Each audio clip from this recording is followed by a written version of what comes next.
우리는 보통 아무개가 지혜롭다 이렇게 말합니다. 여기서 지혜라는 것은 사물의 이치를 파악해서 문제를 옳게 처리하는 마음의 능력을 이야기합니다. 지혜라는 말의 한자말을 풀어보면 조금 더 그 뜻이 더 정확해지는데요.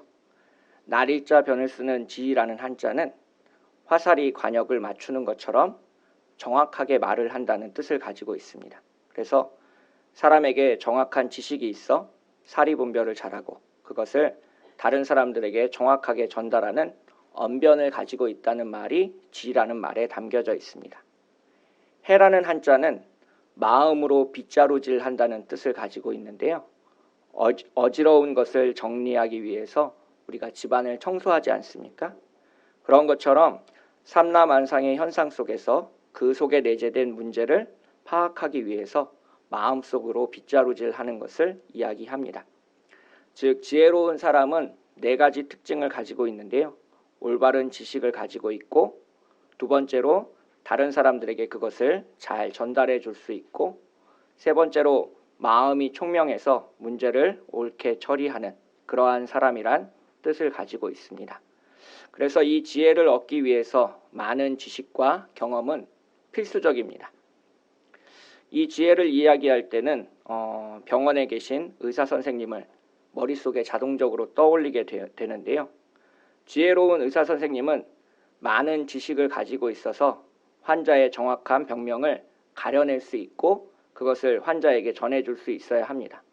또한 수술대 위에서의 경험이 많아서 칼로 환자의 몸을 절개하고 문제가 있는 부분을 정확하게 도려낼 수 있는 경험 또한 필요하게 됩니다. 그래서 우리가 무슨 수술을 1000번 했다라고 하면 그 사람이 대단한 권위자로 인정받게 되는데요. 바로 그 분야에 지식과 경험을 쌓아서 지혜가 있기 때문에 그렇습니다. 이렇게 세상의 지혜를 이야기할 때는 지식과 경험이 매우 중요합니다.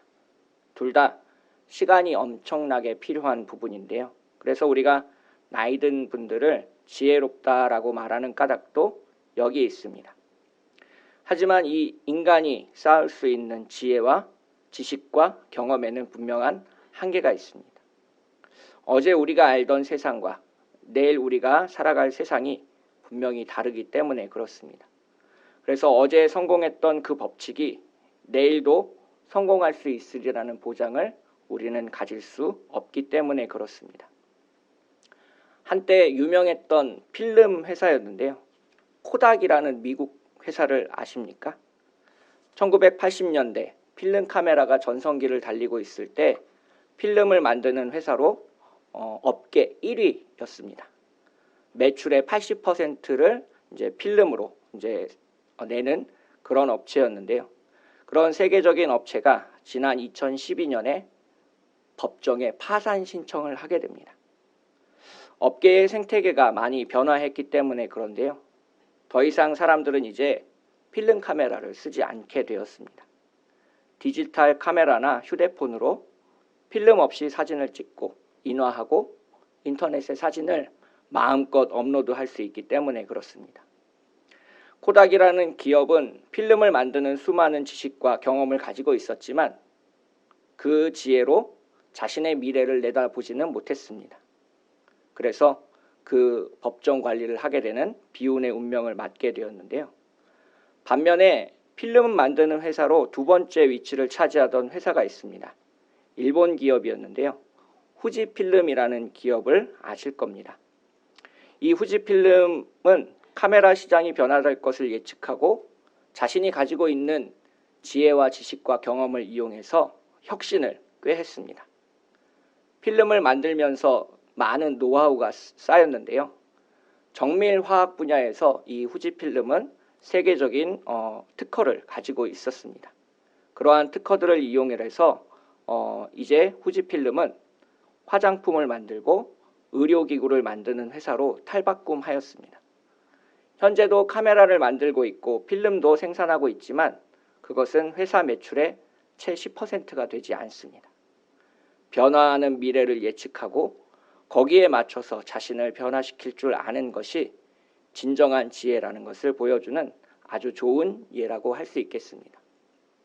교회 또한 마찬가지입니다. 지난 시대까지 교회가 성공했던 법칙들이 앞으로도 그것이 유효할 것이라는 보장을 우리는 가지고 있지 않습니다. 교회의 미래를 예측하는 많은 학자들은 두 가지를 예상하고 있습니다. 즉, 교회의 허리가 얇아질 것이라는 겁니다.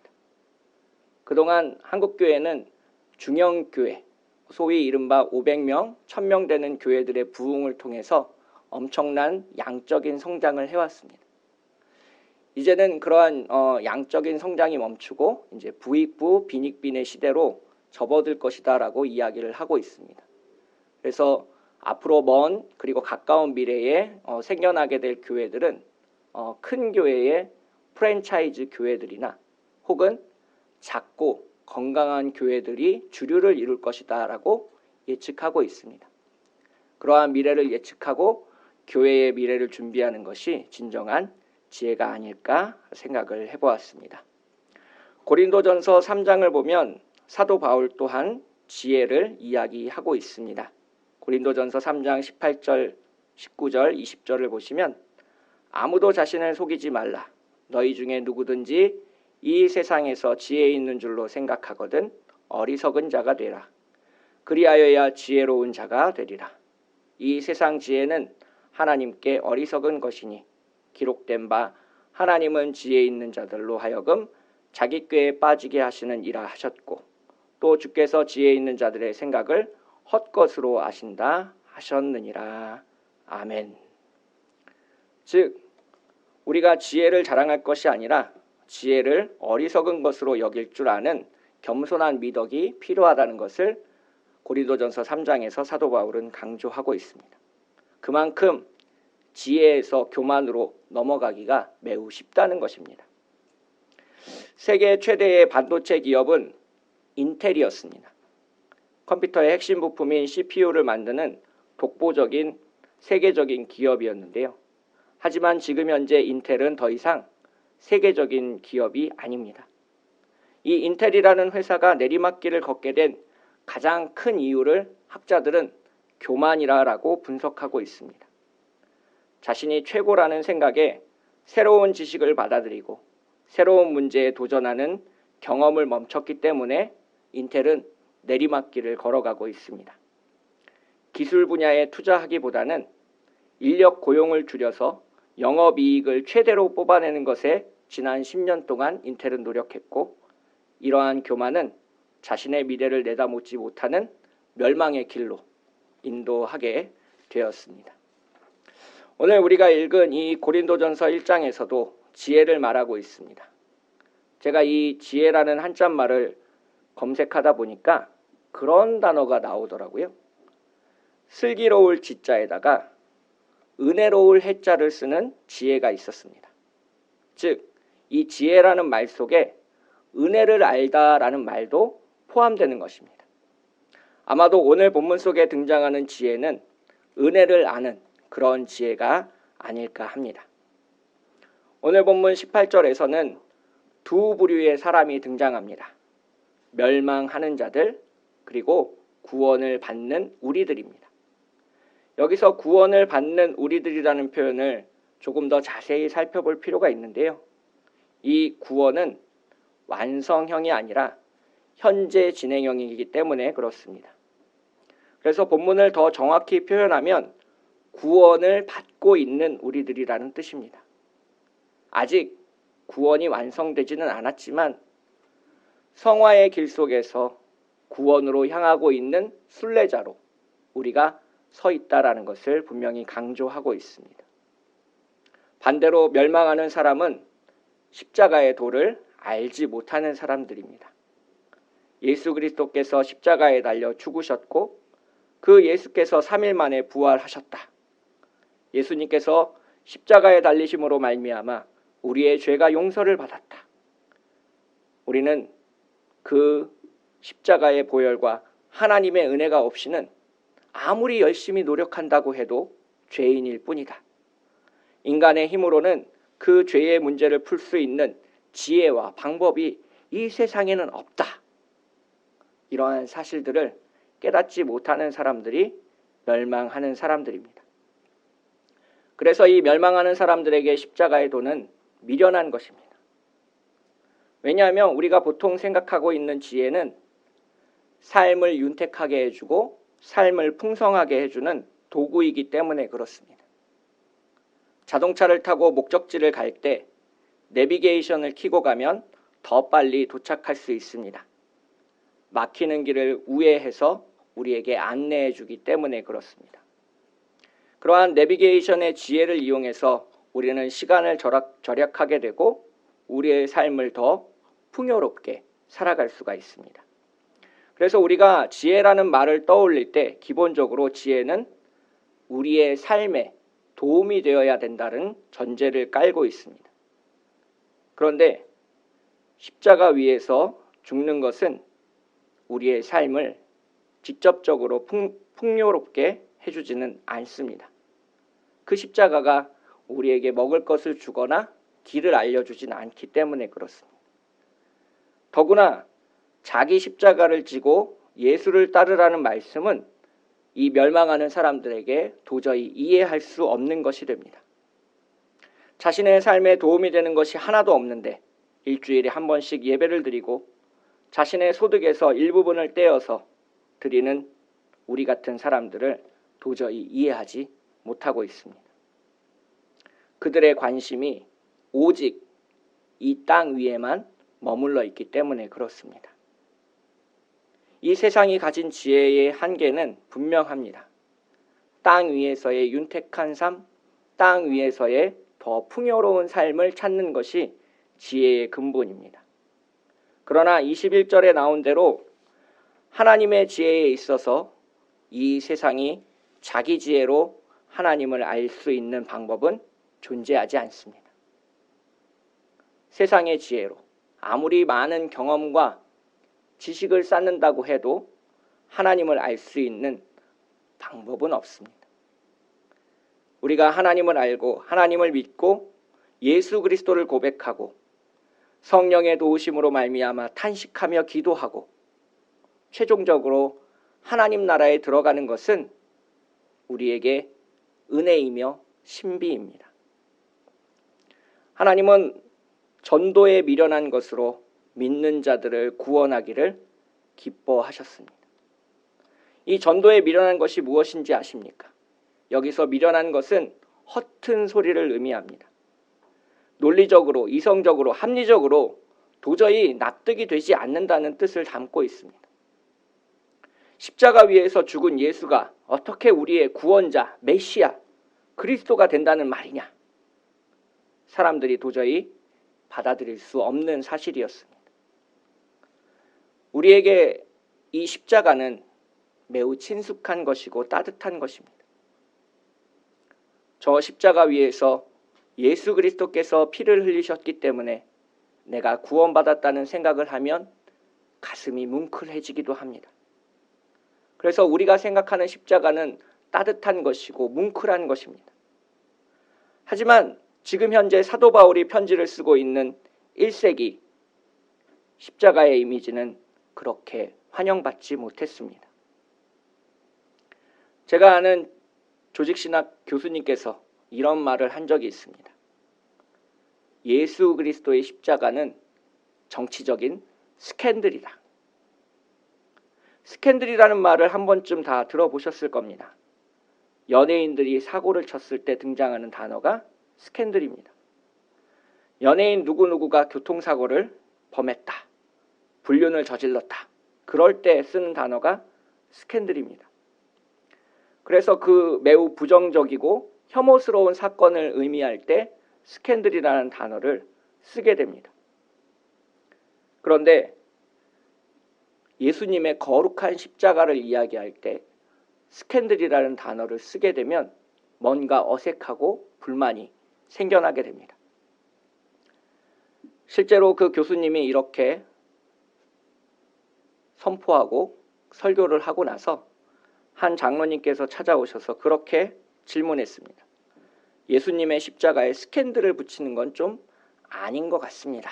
라고 이야기를 하셨고 그 교수님은 그때 당시에 십자가 가진 의미가 오늘날 우리가 스캔들이라는 단어에 붙이고 있는 부정적인 뉘앙스와 똑같다라는 것을 이야기했습니다. 즉 고린도전서를 쓰고 있는 그 당시에 십자가라는 말이 얼마나 혐오스러운 말이었는지를 잘 보여주고 있는 단어입니다. 흉악범이나 폭력적인 살인을 저지른 사람에게 내려지는 형벌이 바로 십자가형이었기 때문이었습니다. 그래서 십자가 위에서 죽은 사람의 시체는 만지려고 하지 않았습니다. 생각해 보십시오. 우리가 어느 날 등산을 하다가 나무에 목매달린 죽은 사람을 본다면 그 느낌이 어떻겠습니까? 얼마나 끔찍하겠습니까? 얼마나 부정적이겠습니까? 우리가 그렇게 머릿속으로 떠올리는 부정적인 감정들이 그때 당시 십자가에 내재되어 있었습니다. 그래서 똑똑하다고 생각하는 사람들은 예수를 믿기가 매우 어려웠습니다. 저 부정적인 십자가 위에서 자신을 구원하지 못한 나약한 예수가 어떻게 하나님의 아들로서 세상을 구원했다라고 말할 수 있는 것이냐 라고 비난했고 뒤에서 손가락질 했습니다. 바로 이 지점에서 여기에서 우리에게 필요한 것이 바로 은혜입니다. 십자가의 도가 하나님의 능력이라고 믿는 것, 하나님께서 전도에 미련한 것으로 우리를 구원하기를 기뻐하셨다는 것을 아는 것, 십자가 위에서 나약하게 죽으신 저 예수 그리스도께서 3일 만에 부활하셨다는 것, 그 부활이 믿는 자들의 첫 열매가 되어 우리도 부활할 수 있다는 것, 이것을 알고 믿는 것은 우리의 힘과 능력으로 가능한 일이 아닙니다. 주님께서 우리의 마음에 빛을 비춰주셔서 우리가 깨닫게 된 것이고 알게 된 것이고 믿게 된 것입니다. 우리가 구원의 은혜에 감동하여 눈물을 흘리는 것, 찬양을 부르다가 가끔 울컥하게 되는 것, 모두 우리 안에 계신 성령님께서 역사하셔서 우리를 도우시기 때문에 가능한 일들입니다. 참빛교회 여러분, 예수 그리스도를 믿으시길 축복합니다. 하나님의 능력을 받으시길 소망합니다. 유대인처럼 표적을 찾지 마십시오. 헬라인처럼 지혜를 찾지 마십시오. 유대인들이 꺼려했던 저 십자가를 믿으십시오. 이방인들이 미련하다라고 말했던 그 십자가의 도를 믿으십시오. 우리는 그 십자가의 도를 믿고 그 능력을 받기 위해서 부르심을 받은 그리스도인들입니다. 오호라 너희 목마른 자들아 물로 나아오라. 돈 없는 자도 오라. 너희는 와서 사 먹되 돈 없이 값 없이 와서 포도주와 젖을 사라. 너희가 어찌하여 양식이 아닌 것을 위하여 은을 달아주며 배부르게 하지 못할 것을 위하여 수고하느냐. 내게 듣고 들을지어다. 그리하면 너희가 좋은 것을 먹을 것이며 너희 자신들이 기름진 것으로 즐거움을 얻으리라. 아멘. 이사야 55장 1절 2절의 말씀이었습니다. 오늘 말씀을 갈무리하면서 세 가지로 요약하고자 합니다. 첫째, 십자가의 도가 하나님의 능력이요 우리의 구원은 현재 진행형이라는 사실입니다. 이 세상 속의 지혜는 세 가지 축을 가지고 있습니다. 지식과 경험, 미래를 예측하는 힘입니다. 이 세 가지는 어제와 오늘처럼 내일이 예측 가능하고 연속적이라는 기본적인 가정 위에 세워져 있습니다.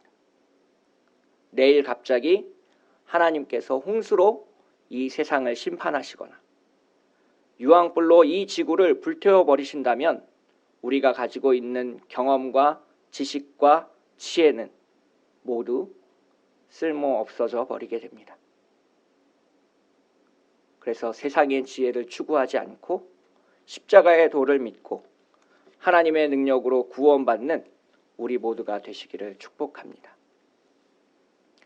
둘째, 하나님의 지혜는 십자가에 달린 그리스도를 선포하는 것입니다. 세상 사람들은 자신을 지혜롭게 포장하길 좋아합니다. 박사학위를 돈을 주고 사기도 하고 다른 사람의 글을 표절해서 문학상을 받기도 합니다.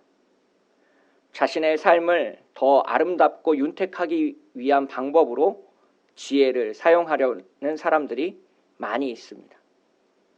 그런 사람들에게 십자가에 달린 그리스도는 무능력하고 미련한 것이고 꺼려지는 것입니다. 그러나 하나님은 전도에 미련한 것으로 하나님의 백성을 구원하기를 기뻐하셨습니다. 그래서 우리는 계속 말해야 하고 선포해야 합니다. 예수 그리스도께서 부활하셨다. 주님께서 십자가에 달려 죽으심으로 우리의 모든 죄가 용서를 받았다. 천국이 가까이 왔다. 회개하고 복음을 믿으라.